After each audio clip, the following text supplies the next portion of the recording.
It's Visual Journal Friday.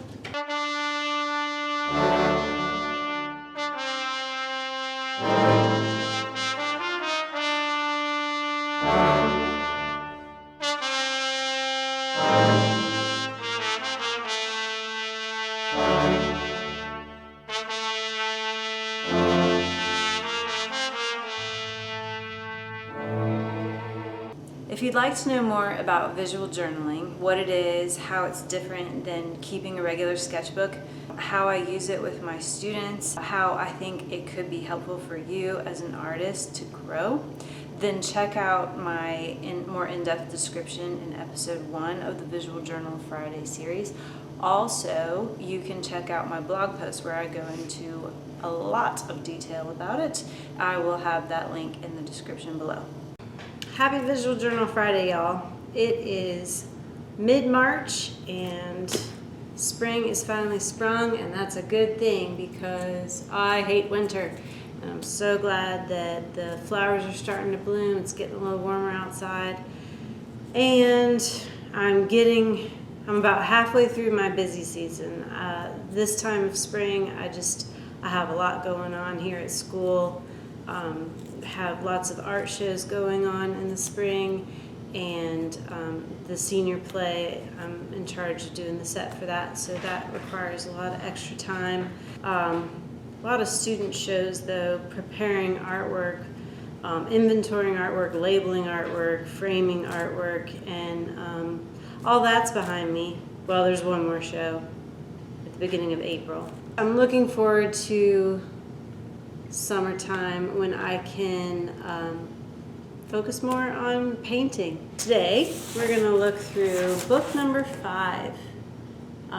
This book is from 2012 to 2013, and it is the year that my daughter was born, so you'll see a little baby Nayeli in here as well as some other things. So let's check it out.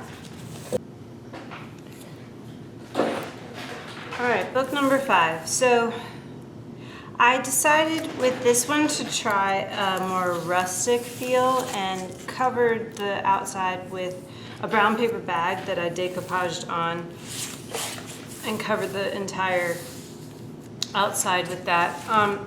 Over the years it has split in some of the more wear and tear places, so now it did wrap around the edge, but it's sort of worn out, and then along the hinge it has also worn out.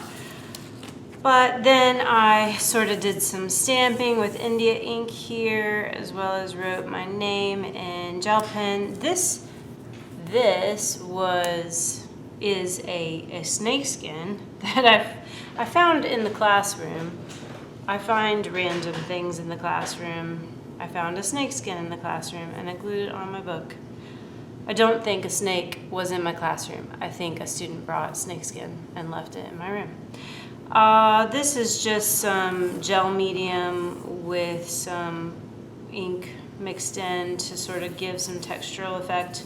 And then I did a transfer of a spider on there, as well as some more India ink stamping with a straw. That was a piece of, what do you call that? The seaweed, the dried seaweed that you can eat as a snack. I thought it also sort of reminded me of the texture of snakeskin, and I glued it on there. That did not hold up over the years though, and has disintegrated. This is book number 5, 2012-2013. I have my info there for returning the book if it's lost, but I've covered it up. And then my oath that I have my students do at the beginning of every book, and I try to do it as well. It is a goal. I don't beat myself up if I don't live up to the oath, but it is a great goal to set. So there's some pictures of the newest addition to the family as of 2012, April 23rd. Her name is Nayeli Hoelscher, Liam Hoelscher. These are my parents, Mike and Rita. He's a little devil, but an angel. I guess just thinking about life and generations and age and all that jazz.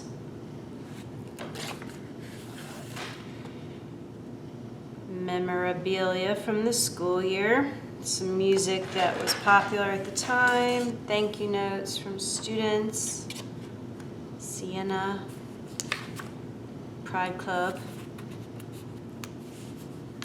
I guess that's just decorative. I remember that my student Zoe gave me that as a joke.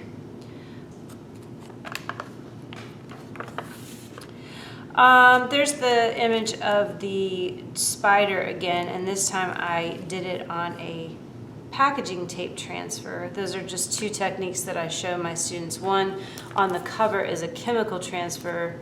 You print it on Xerox paper, place it upside down, facing where you want to transfer it. You use a chemical that has xylitol or acetone in it, and it releases the ink from the paper and puts it down on whatever surface you're burnishing it onto.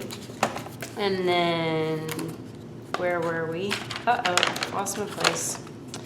Then, in this instance, you put packaging tape on top of the, if this is your paper with a spider image on it, then you lay packaging tape across it and you burnish it down, and then you take the whole thing and you soak it in like a container of warm water, and after about 20 minutes then the paper swells with the water, and you can rub the paper pulp off of the packaging tape, and then you're left with this transparent image, and the ink is embedded in the adhesive of the tape, and you have a transparent image on the tape because you can remove the paper.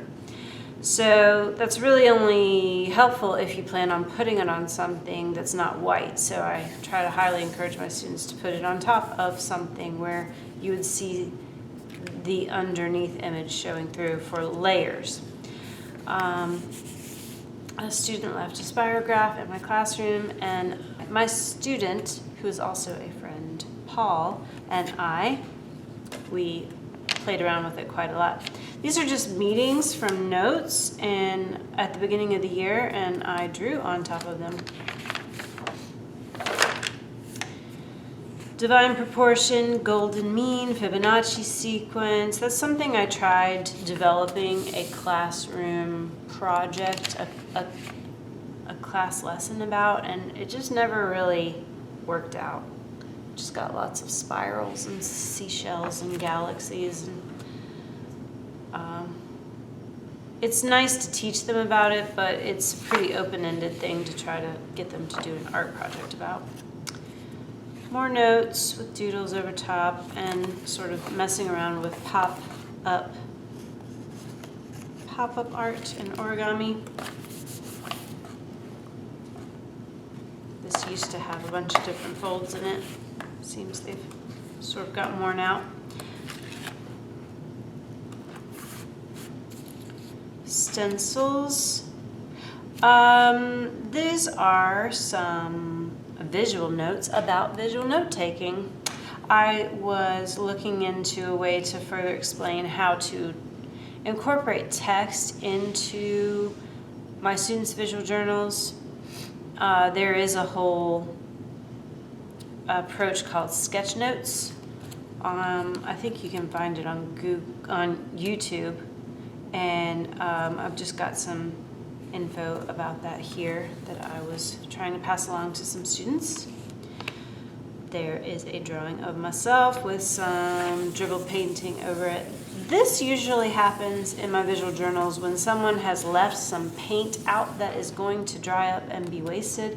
I'll try to find a use for it. So this was probably just me using up some paint. And an old brochure from Galax, Virginia, which is where my parents grew up. That's pretty old. I wonder if there's a copyright on that.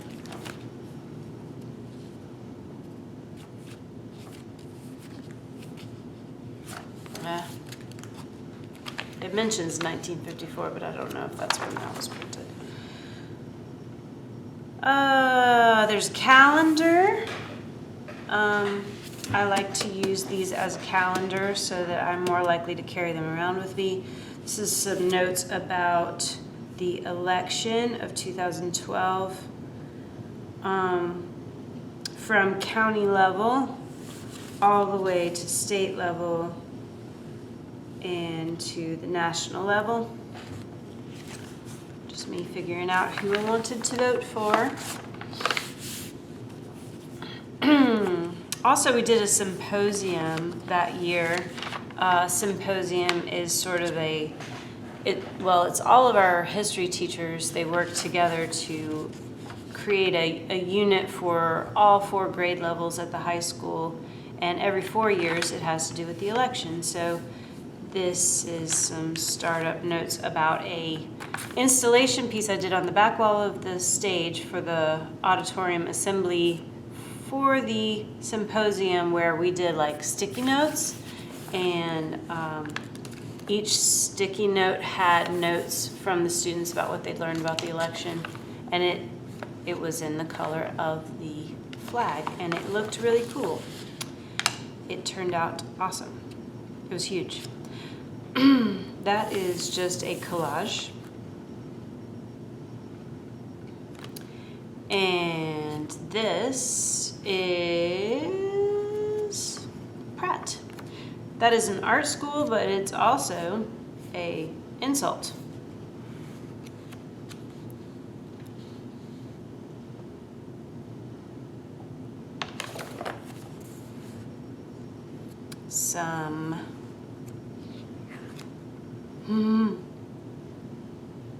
It has been washed away, probably for the best.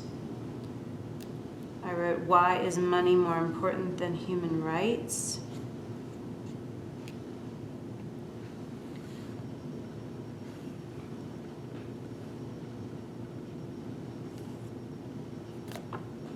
Various newspaper articles.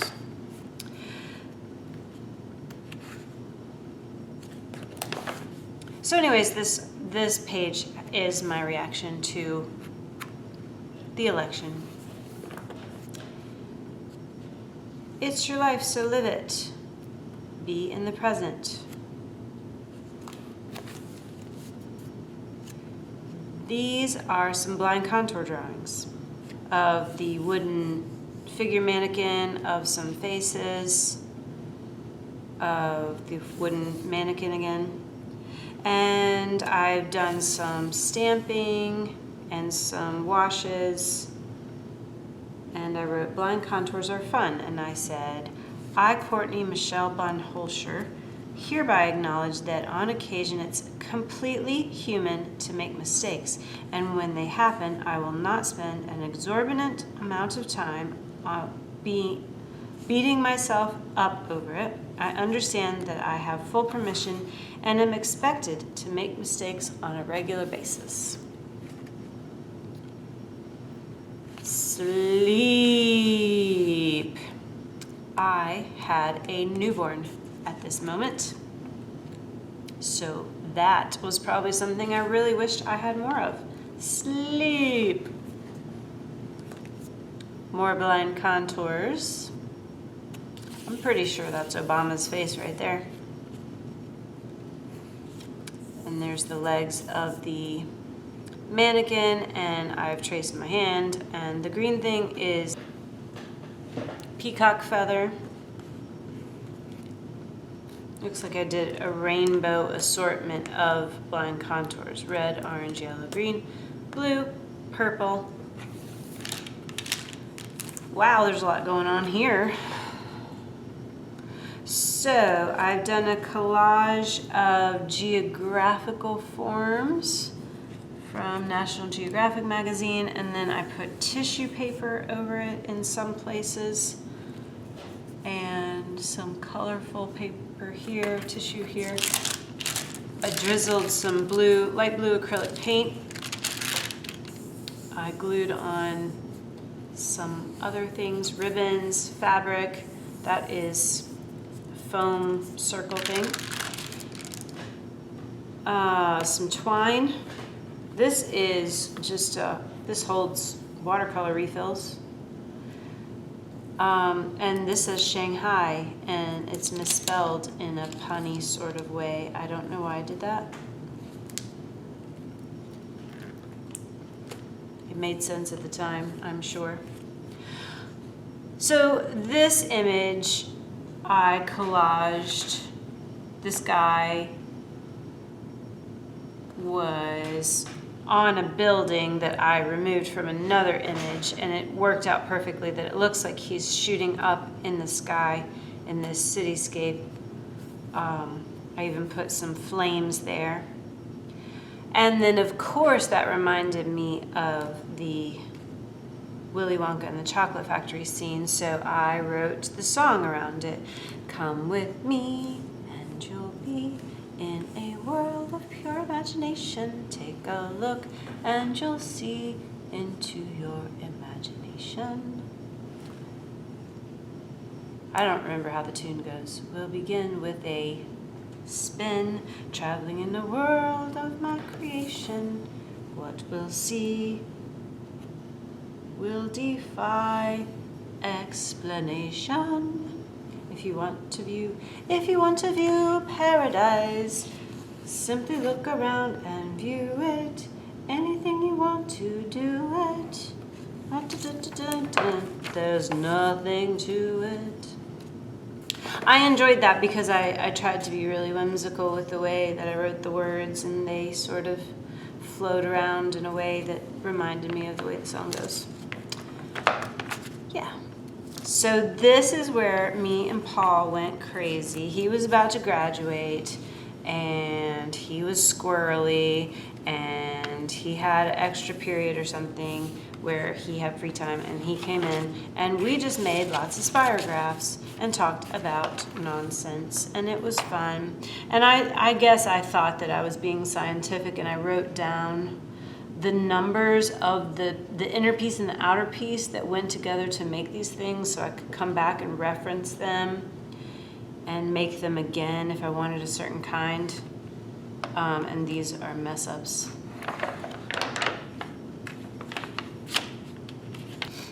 It was a playlist based on Bonnaroo 2012, and I was enjoying it at the time.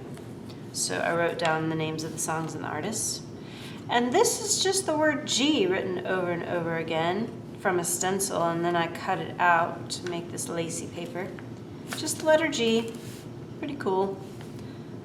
Not sure why I chose G other than it is a beautiful letter when written a certain way. The lowercase g in a fancy font. This is an envelope from my Secret Santa one year. It was my friend Kay, who knew I liked the artist Kathy Kollwitz and did a lot of sweet, thoughtful gifts based on that. I like this. Some of the pages in my visual journal that were just super simple, me messing around, I come back to and I'm like, wow, that is awesome. And I feel that way about this. It is simply indie ink with one paintbrush, and I did various layers of washes, and then I glued a piece of sandpaper down, and this by itself, that's just fabulous. I want to recreate that and frame it. I like it a lot.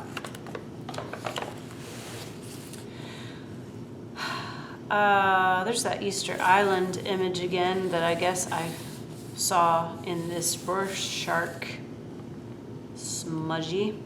And I guess there was one over here. I see it peeking out at the top right there, but I covered it up with this cardboard.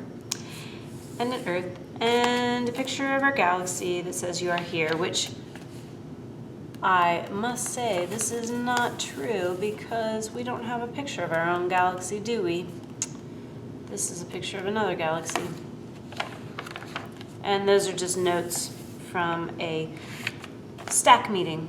In education, in case you don't know, there's lots of acronyms, and STAC stands for Superintendent Teacher Advisory Committee. And over here, there's NCAE meeting, and NCAE stands for North Carolina Art Educators.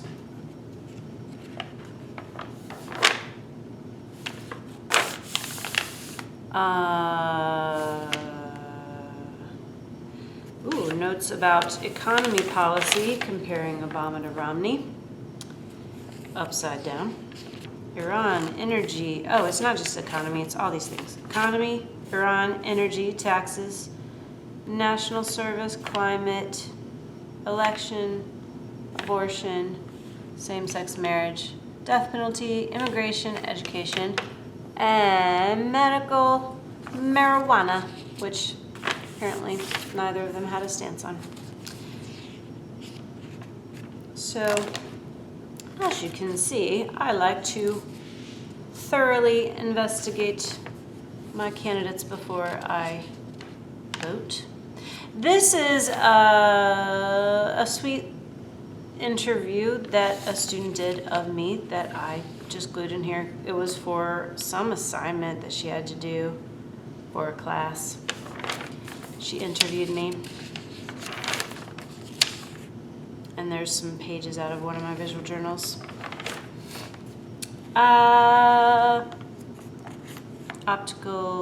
art sort of watercolor illustration. And then I just taped that on there. It says apply to bottom, because that looks like a butt, sort of. Ha. Switching to a plant-based diet.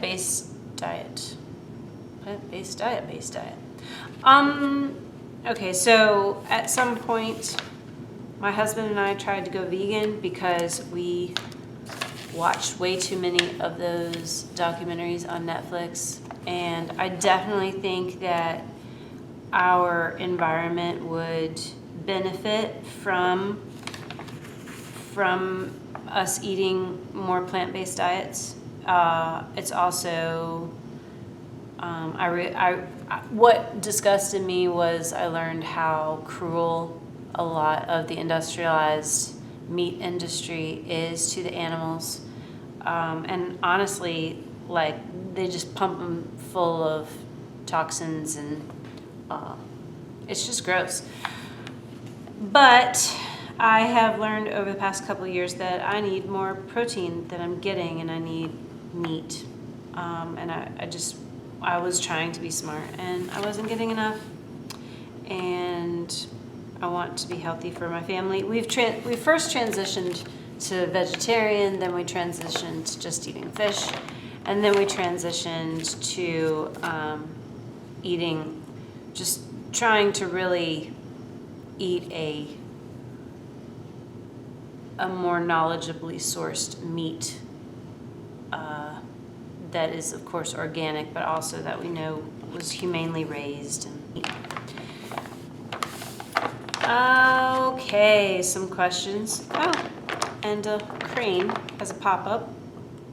What do I appreciate about my life? How am I affecting the people around me? Am I holding on to anything I need to let go of? What are my blank stopping me from doing? In 10 years from today, am I going to wish I gave something one more shot? Wait, when was this? This wasn't 10 years ago. No, this was only 6 years ago, I guess.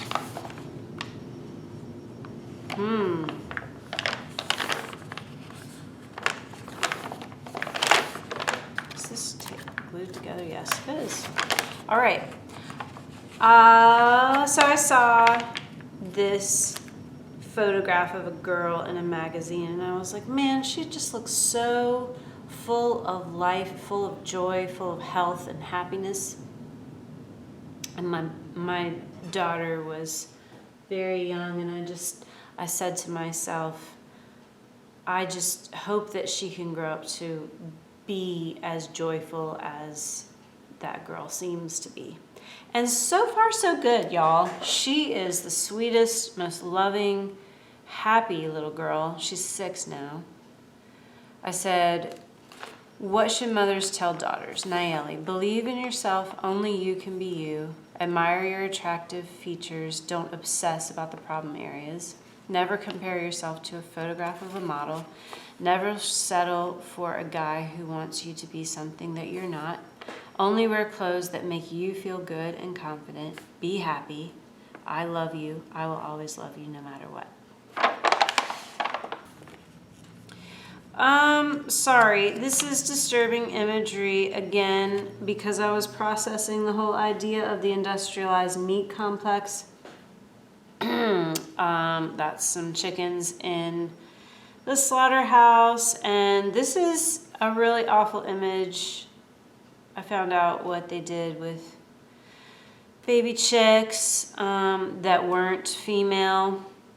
They just sort of grind them up in a macerator, and it made me really sad. And so I drew it here, and then I actually made a painting of it, and I still have it. It's like 2 feet by 4 feet. It's huge. But it's really disturbing, and so no one wants to hang it in their house, so it's just sort of hiding in my back closet. That is a cow with a really distended udder because of all the hormones. And a baby chick. Some more drawings of baby chicks.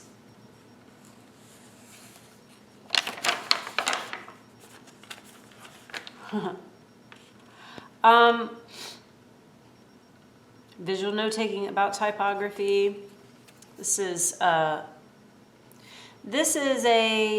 paddle that one of my students made for the symposium that she left in my room, and I just thought it was cute. It says Baracchio body, and on the other side, excuse me if this is offensive, but it says keep your religion out of my vagina. And there's an image of people creating a flower or the sun. This is like some velvet stuff. I don't know. Testing out the stencil that I made with just a white charcoal. Meeting notes. This is one of my friends, best friends growing up, Michael Scoggins. And I got to see a lecture by him, and then saw this in a magazine. Oh no, this is from a SCAD publication, but he does these sort of blown up student notebook images as the only way I can describe them, but it looks like a notebook page that's been ripped out of a kid's doodle book, and sometimes he'll even recreate the hole punches and the blue lines with the red line that goes this way. They're pretty cool, but he does them on a large scale. Drawing of a hand. Hairspray. This was the hairspray year. Man, this was a year I lost a lot of seniors that are now really good friends of mine, but I miss them terribly as students. So every year I help with the set for the senior play, and the senior play at our school is a school-wide production that we all get involved with. So this was sort of some doodles for ideas for the poster. And these are some notes from the director about set pieces he wanted. And these are my initial sketches about how to do some of these things. Yeah, I'm not going to get into all that, but very involved brainstorming process that year of how to make it all happen. I even have a fold out, wow. Different ideas for color motifs and such. Can you see all of that? Lots going on.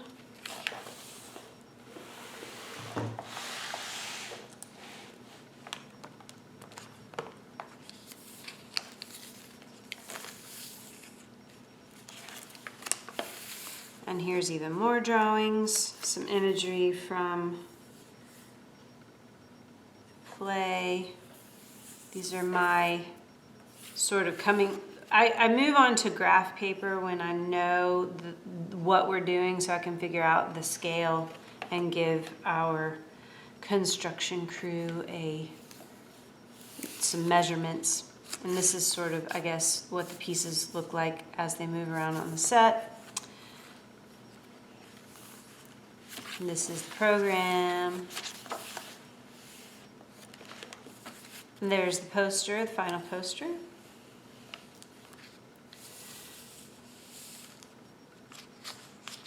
And this is end of year art room prep. So once senior play is over, we are all sort of done. And I was already thinking about how to purge, declutter, inventory supplies, reorganize, relocate, clean out magazines, what to do with the fish, and so on and so forth. Oh. Letters to Santa, letters to Easter Bunny. Hope Liam doesn't see that.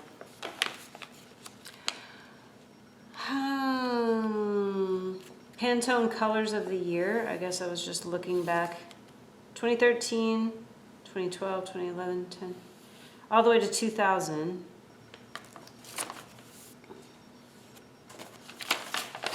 That's Tracy Turnblad.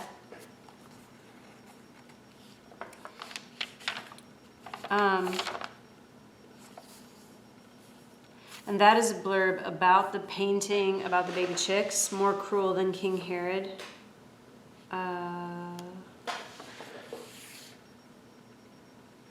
That is a blurb about Zoe Holmes, who played Tracy Turnblad. She won the scholarship that year,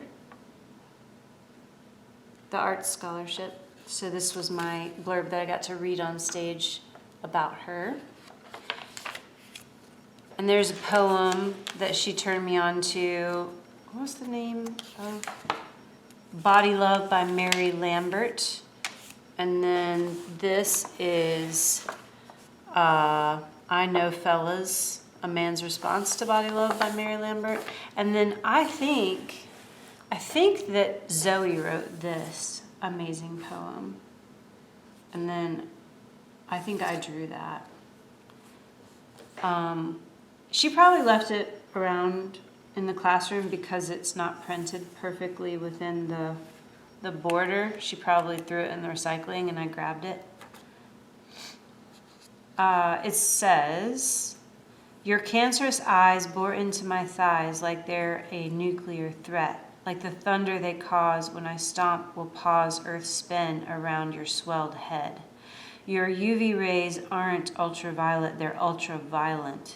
Stabbing daggers in my sides, blood spattered wide, causing conniptions, stuttering diction. Well, here's my conviction. My fat ass ain't got time for that. I'm tired of listening, stiffening, bristling, repositioning, like I'm not affected internally by your chatter and laughter and knee slapper jokes about fat people, the president and the pope. Can't you see me? Can't you see me glitching 3 seats away, pushing the reset button again, like being fat is some kind of sin? I'm sending up white smoke. I don't know what to say. To swallow these words, pretend it's okay. Hear this. You carve deeper scars than stretch marks. When you set off bombs, what's sharper to the touch than the tongue? The shrapnel's flying and I'm still sitting here, lying to everyone, not making it clear that it burns like hell when tones of laughter ring like bells as you capitalize on my insecurity like you're purer than me. Being thin isn't a privilege or a blessing, nor is being fat, but I'm second guessing whether we're meant to throw stones if each body is a home. That is Zoe. She is amazing, and I miss her.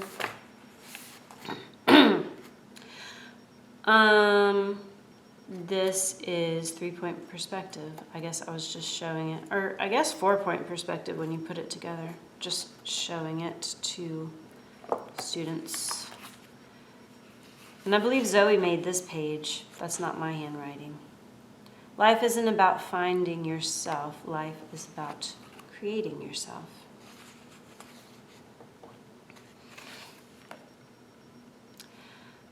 And that is a drawing of my baby Nayeli. And these papers are from a game I do with the kids where we fold up the paper. It's called Exquisite Corpse. If you can ignore the picture of the baby on top, these each are folded, and a student starts an artwork like that Godzilla thing, and then they extend their drawing onto the next area and they hide what they did, and then that person has to sort of add on to it, and then the next person adds on to it without seeing, and so on until you get this really surreal connected artwork that doesn't make any sense, and it's fabulous and the kids love it. We're getting towards the end, so this is where I just sort of stick random memorabilia and ephemera.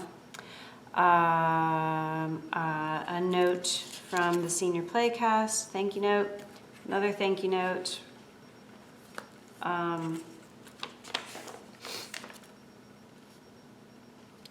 Zoe was learning Mandarin, so I don't know what she wrote there.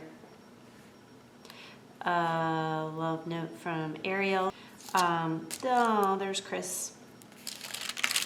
And stopped by to say, I love you. I don't know who that was from. There's Eva and Paul. Another note from Paul. Hoelscher is perfect and lovely and genuine and kind.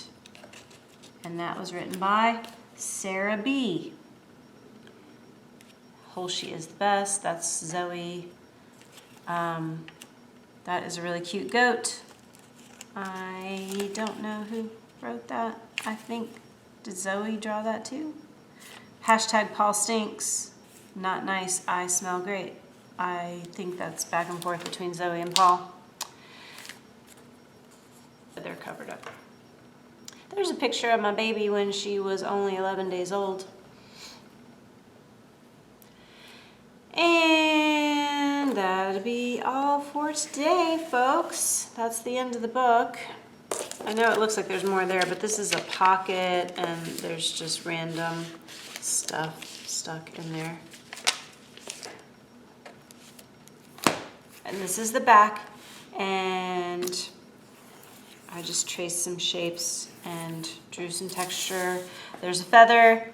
It says reality is for those who, let's turn it right side up. Reality is for those who lack imagination.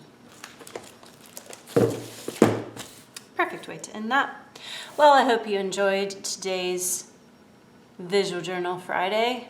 See you again in a couple of weeks. Thanks for watching. Bye.